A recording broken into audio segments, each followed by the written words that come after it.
శాస్త్రశోధన సముద్రం వంటిది, దాహం తీర్చదు.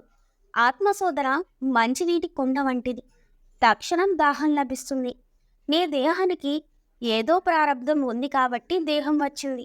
కొంతమంది అంటూ ఉంటారు, మాకు అలా జరుగుతోందండి, మాకు ఇలా జరుగుతోందండి అని. ఆ జరిగేదంతా ఎవరికి?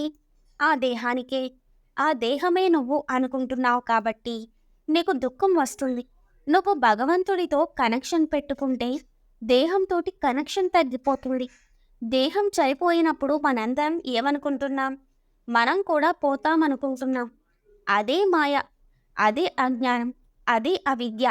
దేహం పోయినా కూడా మనం ఉంటామన్న సంగతి మనకు తెలియడం లేదు. మూలతలంపు అలా పడి ఉంటే పర్వాలేదు. మూలతలంపు కొంచెం అటూ ఇటూ కదిలిందా, అవిద్య, అజ్ఞానం, మాయ, ప్రకృతి, గుణాలు, లోకాలు, జన్మలు అన్నీ కదిలిపోతాయంటున్నారు భగవాన్. భూమి కొంచెం అటూ ఇటూ కదిలిందనుకోండి, పెద్ద పెద్ద మేడలు కూడా పడిపోతాయి. భూకంపం కంటే గాలివానలే నయం. భూకంపం వల్ల ప్రమాదం ఏమిటంటే, భూమి కొంచెం అటూ ఇటూ కదిలిందనుకోండి, పెద్ద పెద్ద మేడలు కూడా పడిపోతాయి. అలాగే మూలతలంపు కొంచెం కదిలిందా, అన్నీ వచ్చేస్తాయి. మంచి వచ్చేస్తుంది, చెడు వచ్చేస్తుంది.